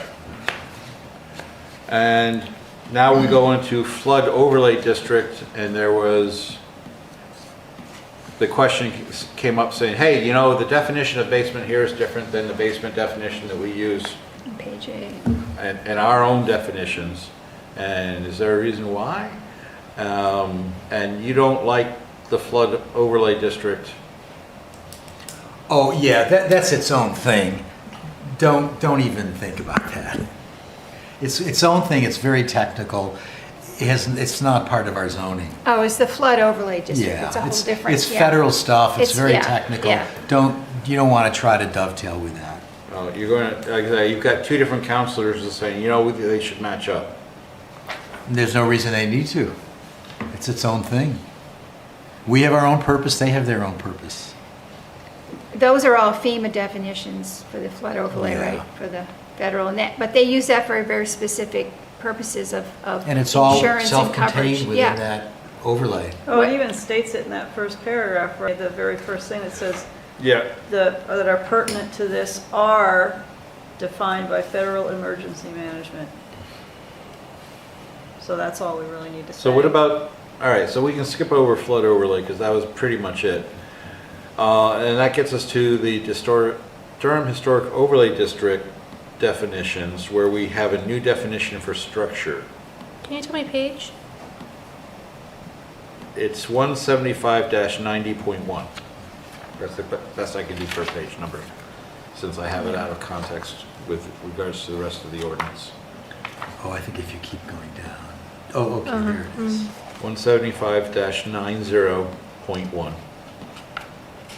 Oh, I think we're just moving these, right? Oh, yeah, these are just being Well, the moved. question is, the question is, why do we have a different definition for structure?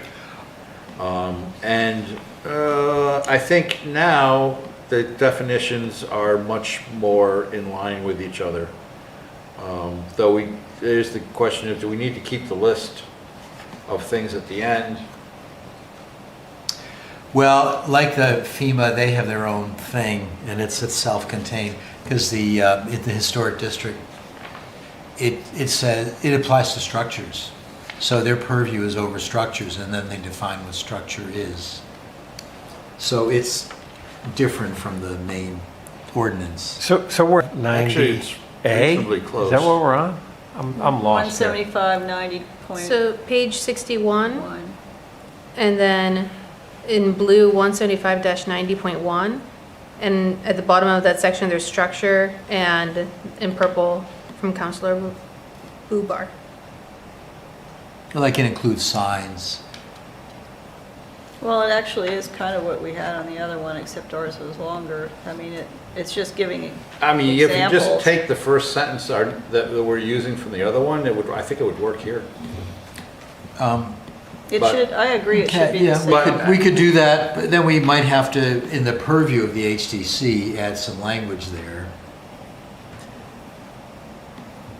Well, we could do that. We just have to clarify. Then we have to change something else under the purview of the HDC.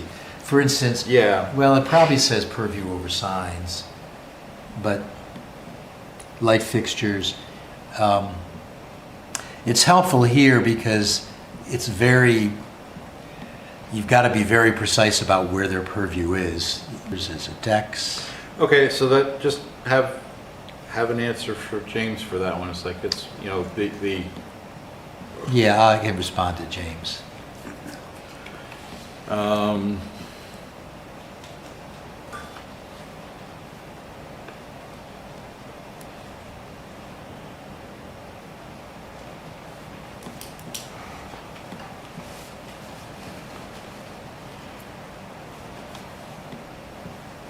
all right, then going on to page 62,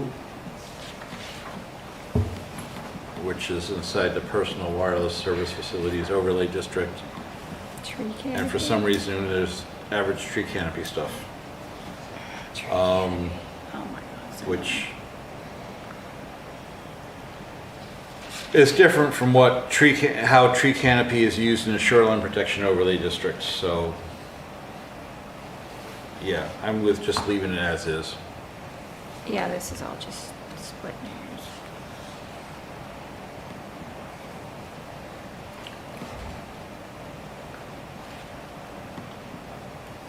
Right? And then it looks like, Michael, that you agreed with Counselor Nadell with regards to the comment on disguise.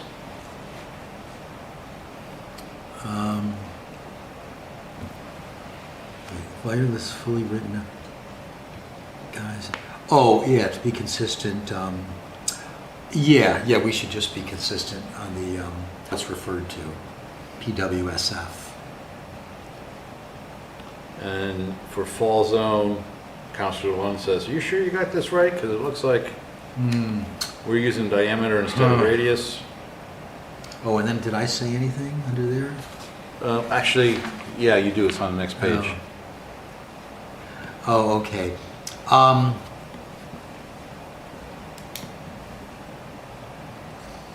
Well, it's not related to definitions. I think the issue, if this is, well, it's a definite, It's in if fall this is zone. how it comes out of the wireless code, because I know all of these were copied from somewhere, then I'm okay with it, because I'm pretty sure most of these tall towers, they don't fail at the base, they fail halfway up. Which would be why they use radius. It's actually, they tend to fail like 2/3 of the way up.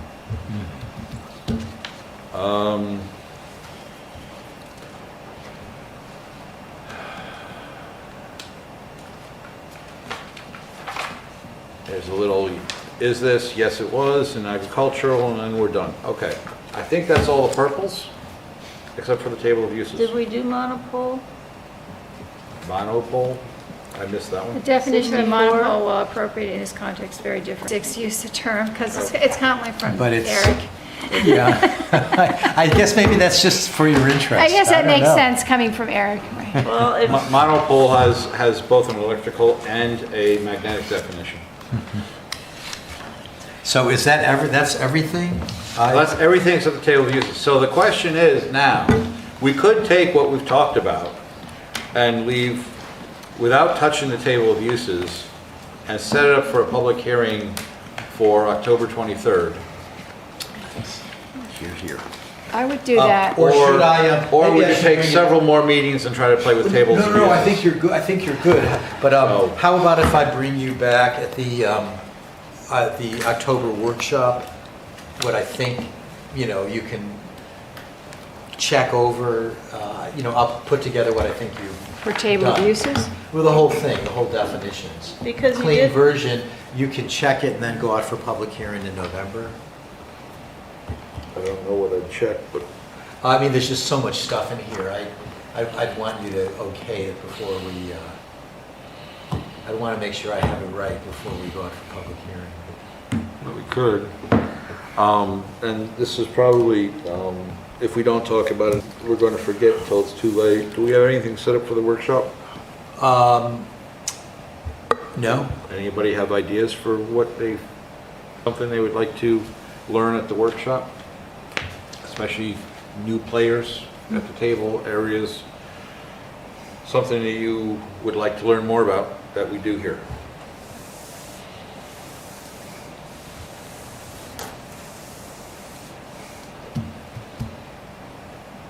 I'd rather use it Because as at a this point, working the only thing we session. have going on at the workshop is definitions. If there's And- anything associated with the Edge property that we should tune up on ahead of time, since that's going to be the next big thing, or is there really no Yeah, implication? we just wait There's for nothing. UNH and then. You could send out that copy of the PUD, did that go to the, Uh, or just me? Because it looked like primarily went to UNH folks. and Oh, we I could got talk added about, to we could say, yeah, we may That as might well be do that. interesting. We may as well start with that. Why don't, yeah, so, It's a good idea. okay. So the PUD. Send out the copy with my comments Yeah. to the board, and just say, this is what we're going to be, start looking at our workshop on October 23rd. Yeah, that sounds good. And you want to do the, how about if I bring back a clean version of definitions, the workshop, you okay that, and then we'll go to work to public hearing in November? Can you have the clean version for us at the next meeting under other business? And if we get to it, we get to it. If not, we not. And if you don't have time, then you don't have time. Probably not. Okay. Next week. Are we allowed to talk about the legislation that's being discussed at this time? Because I feel like I get Other business, that would be definitely a good item for other business. Okay, but we can't talk about it like in the workshop, just like what's going Oh, on. in the workshop? In the Yeah. workshop, yeah, we can, I'll talk about that during the workshop. I thought you meant now. No, no, no. No, like that was one thing that popped in my head because I think we get L's, but then we don't really talk about it. So to whichever extent it is possible. So the, did you get my, that got forwarded out, my email with the links to that webinar from last week? I think so. You got that? Which day? Would have been the 19th, Thursday? If the next place we're going, big picture wise, is downtown, and there's a lot of anecdotes about restrictions on downtown infrastructure, do we want to talk about that for half an hour and say, here's what limits things that can be done downtown? Because there's been anecdotes tossed out, but I don't know Yeah, what they are. Tom and Peyton and Housing. The Housing Task Force. folks are going to be looking at that. So I would put that sort of at the end of our agenda if we bring it up on the, at the workshop, because it would be more for supporting, their efforts. At this point, I think getting the definitions out and having that public hearing is a good use of the time. Talking about the PUD ordinance would be a good use of time. Talking about things that are happening in Concord, good use of time. I think that fills the night. Yeah. Yeah. Yeah, no, I definitely read that email, now looking back at it, but yeah, just to discuss it a bit more. Go watch that webinar. And there's 2 downloads, there's 2 PDFs. One of them is the Yeah. PowerPoints, and the other one is a short synopsis, which goes into, in more detail, some of the stuff that I said, this is what's critical to us. But yeah, we can talk, those things there, we should definitely talk about. I think one of them is going to was the home care thing, home child care thing. So that's getting addressed. Another one was how it deals with abutters, which is why I was asking about that 300 feet in the PUD ordinance, because that is so much more, and bringing in so many more people than the RSA says are really abutters, that I wonder if I have some questions about whether or not that even be legal. There were some other things there too, but yeah, I think going over that, especially in a public session where, where we can get everything out in the open so that other people might take notice of some of these changes, would be important too. So for the workshop, that we have the PUD, we should go over state laws, new state laws. Yeah, I think on things that were in that webinar, and maybe just have a short discussion on what they really mean to us and how that changes some of the ways we've done things. All right. And then let me bring you back to clean definitions then, because we have a pretty busy schedule. Yeah. On October 9th, we have a public hearing for 280 Durham Point Road, public hearing on workforce housing, public hearing on the miscellaneous, and then 2 new applications, smallish applications. So that'll be pretty busy. Sounds good. And you just finished definitions, and you finished workforce housing tonight, and you finished miscellaneous zoning, and it's not even 9 o'clock. Wow. I feel like when things are going too well, it kind of jinxes it. And You don't say anything. so Yeah. it's like, it's great, but I kind of feel like something's going to happen now.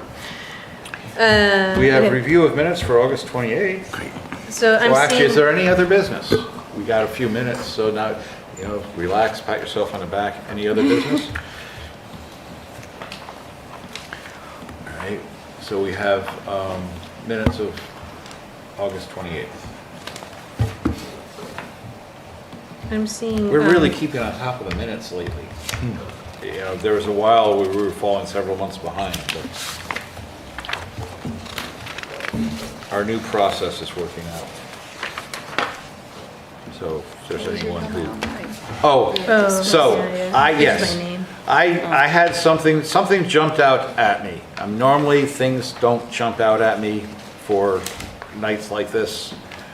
Starting on page 4, and this I'm sure is something where the transcriber did not know the person involved. Oh, his name is wrong. Matt Kamanchek's Comanche. name is spelled incorrectly throughout his entire section.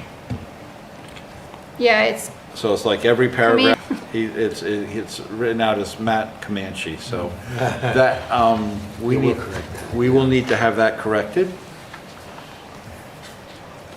I think, yeah, on,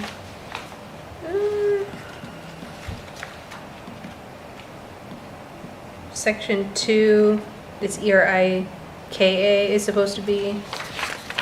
And then, I'm sorry, what was that? where?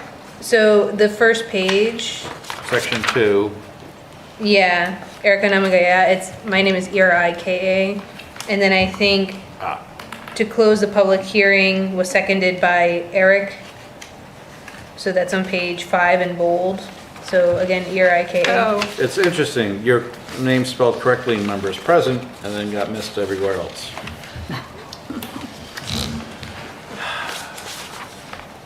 yeah, names actually are pretty. Yeah, I think those are the only ones.